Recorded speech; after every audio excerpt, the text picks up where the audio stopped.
Okay, we're here in front of the Waverly Street address where all the excitement took place with Marilyn. Marilyn, you live on a street nearby. What street do you live on? Waverly Avenue that we're on. I live in the next street. I live on Westminster Avenue in the next street.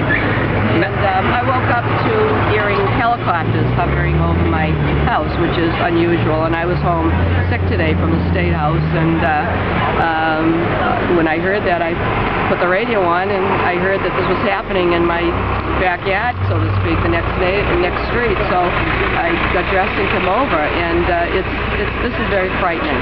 Very frightening to me because I don't know what's being done by the government to safeguard us because we don't know who our neighbors are. Now you say you don't know who your neighbors are. How long have you lived in the neighborhood? Lifelong resident my whole life. So do people generally keep to themselves? Maybe they'll see each other on the street, or? We have a lot of people that move in and out. You know, like this particular house on Waverly Avenue, they move in and out continually, and we have that throughout the town.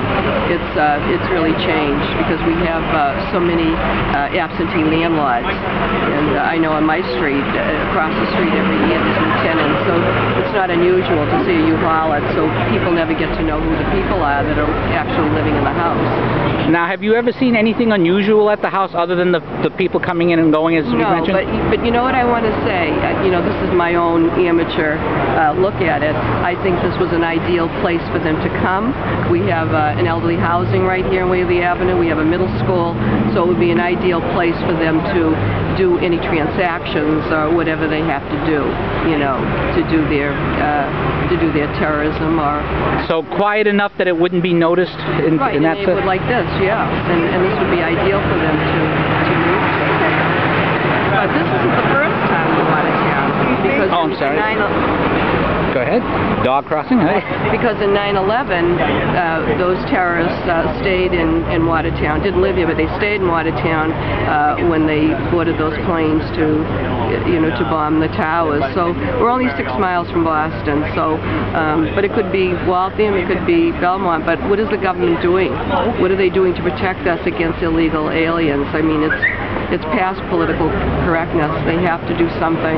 I know the horses are the barn with the borders, but we have to protect citizens first.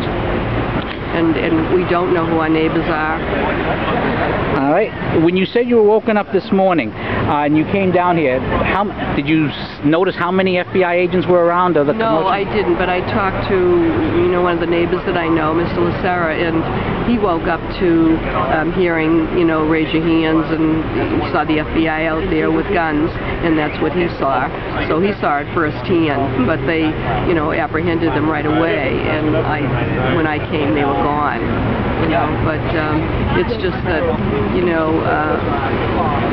it's just happening too often, and I don't see, since the New York attempt, what has been done since then. Okay, as a person, you said you work at the State House. No, I'm elected governor's counselor. Oh, all right.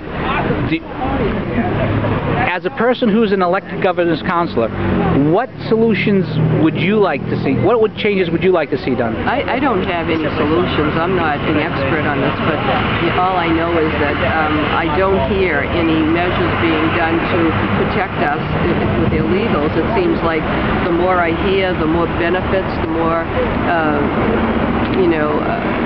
I guess more benefits, I should say, for illegals, and I don't understand it. We don't know the history of these people. We don't know their backgrounds, and yet we're accepting them. I don't understand what's happening.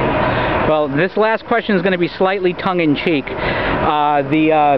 From reports, the people arrested were arrested on immigration violations. So do you expect LA to be calling for a boycott of us for having these people arrested? Wow. Well, you know what? I think that we all should be concerned about our own section of the country and work together, because I don't know what Arizona's problems are, and I wouldn't impose my opinions on them any more than I'd want them to impose their opinions on the New England area.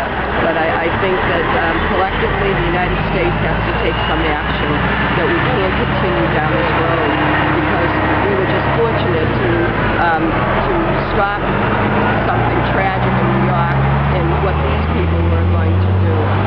But next time, I don't think unfortunate, and I'm afraid of it. And what do we do to protect ourselves if the government is not going to step in? Well, Marilyn, thank you very much for your time. Thank you. I appreciate your time. Oh, not at all.